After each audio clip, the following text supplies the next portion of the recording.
Did I ever tell you that I walked on water? And that I was all this goody two-shoes? I've been a low-life motherfucker from the beginning, right? Yeah. But I told you it was real. I don't give a shit what you put in the tabloids, just spell my name right. But if you're going to put something in there, put something in there that makes some sense. They had me having an orgy in Atlanta, in a hotel. Now, this orgy was supposed to have been going on, and the manager called the person who booked me in the hotel, said, don't want me back there again. Now, at the time, I was going with my lady, who was down there at the time, and all of you all know Sister Tassili. She and I were together for about 1.5 years, 2 years. That was it. Now, whoever it was that supposedly spread it up to Chicago. Chicago came my way. People were upset. So I'm just putting this out there to the brother or sister, and to both, who I think it is. If it's who I think it is, I'm expecting a phone call from people who are going to tell you, and you're going to call me. Now, the brother up in Chicago who was trying to spread it called me because I told him that I was going to put his name out there. But the brother called me. We had a nice little talk. We stopped the shit there. But you who started it, I want to hear from you too. Because if I don't hear from you, I'm going to go the way of Bobby Hemmett. You know, I'll put it out there. Enough said.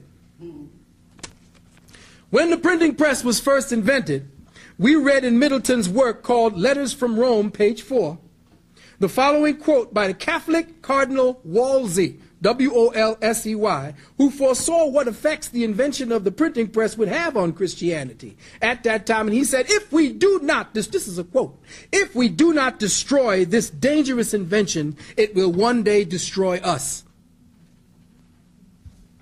Dude must have did some heavy readings back then, because it damn sure is. The author T.W. Duane in his book, Bible Myths, and I will be quoting from Bible Myths copiously, because this book is the death knell. This was the spike.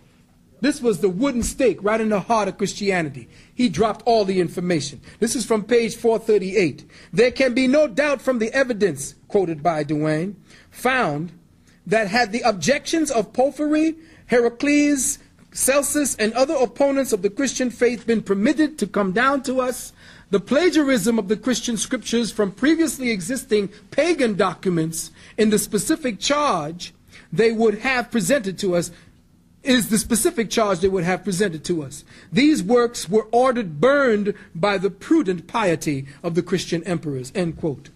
Porphyry, who existed between 205 and 270 AD, was a philosopher and a student of Plotinus. He was also a scholar who published a 15-volume work against Christianity. He wrote 15 volumes. Could you imagine? And back then, when you were writing, it was no printing press. You were writing by hand. This man took 15 volumes.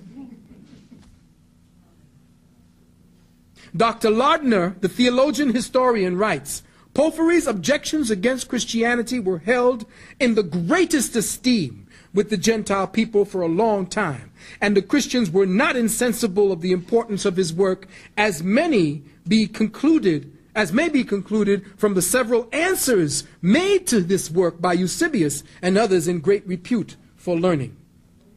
The Christian fathers had this great work destroyed, and all that has come down to us are only the portions quoted by others about the work.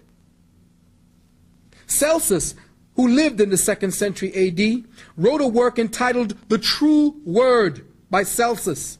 You need to go into your Catholic libraries. And he wrote it against Christianity. Doubt if you might find it there. You may find it in the Theosophy Lodge on 72nd Street. It too was destroyed by the Church Fathers. Any writings about Celsus would most likely be quoted from other people writing about Celsus. The chief source of knowledge about Celsus came from Origen and the works written against it. Now, Origen was so screwed up. Let me tell you about what Christianity did and what they've been destroyed, what they didn't realize about Christianity. Origen was so completely out of his mind about Christianity, he had his wood cut off because he believed that his wood was leading him into sensual pleasures that were bedamned about it. He had the bad boy cut off. Because Christianity told him, and in the time when Christianity began to flower through the 1st, 2nd, and 3rd centuries, mortification became the order of the day. The filthier you are, the more mortified you became, the closer to God was the actual principle. That's what they told you. The filthier you were, the closer you were to God. Now we continue with ecclesiastical lying and forgery. Bishop Warburton states, a lie has no legs and cannot stand, but it has wings and can fly far and wide. Lord Montagnier writes, a liar would be brave before God while he is a coward before man. My brothers and sisters, it required an age of darkness, at least 1,500 years, to force the doctrine of Christianity onto humanity, and it has required a steady and continual darkening of the mind to make people believe in that doctrine. But the student of metaphysics will be released from that darkness. Much of the works of the early philosophers who produced some potent arguments against Christianity, but as mentioned earlier, they were sought out and destroyed by the early church fathers. For example, the thesis of Celsus was sent to Origen by a man called Ambrosius, with a request that he should refute or argue with it. Origen set about the task of doing this, and it was from Origen's responses that we learned about the arguments of Celsus. His writings are capsulized as follows. Celsus did not believe in miracles or the supernatural. He understood universal law to be the regular orderly orders of the day with no variation.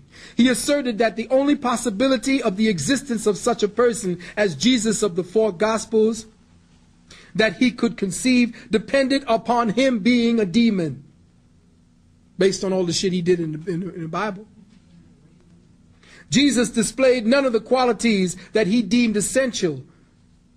Displayed all of none of the qualities that he displayed as a demon. He therefore rejected these pretensions as being inconsistent with his philosophy. But he believed that even on the basis of the philosophy that permitted the supernatural, he claims for Jesus that the same claims for the supernatural must be rejected. So his arguments are made to become that of a Jew. The Jew rejects the virgin birth of Jesus. The true story of Jesus was that of Mary was that she was divorced from her husband and wandered about, fell in with a Roman soldier named Panthera, and this man was the father of Jesus. So she was hoeing about for a little while, hoeing and scoring at the nightclub inns, just like Constantine. Now, wait a minute, check this out. Let me tell you something. Christianity is the one that makes you think that you're born out of wedlock. You are a bastard child. That's a lot of bullshit, because let me tell you something. If you look at all of the stories and the mythos of all the saviors born, all of them were conceived based on an illicit relationship. The so-called quick pregnancy of the bastard child coming into base, those are the most intelligent children. The ones that come from the one-night stand. Because there is no exhaustion of the seed. Usually when you see each other, it's like, come on. And after the come on, bang, get pregnant, that's the strongest moment. The most passion at that particular time. All of your saviors came this way. Look at Zeus.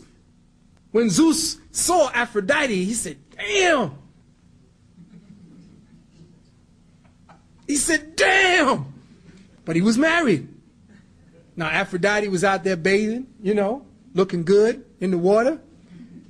He knew he couldn't sneak up as a bull. He couldn't sneak up as anything else. How do you sneak up on her?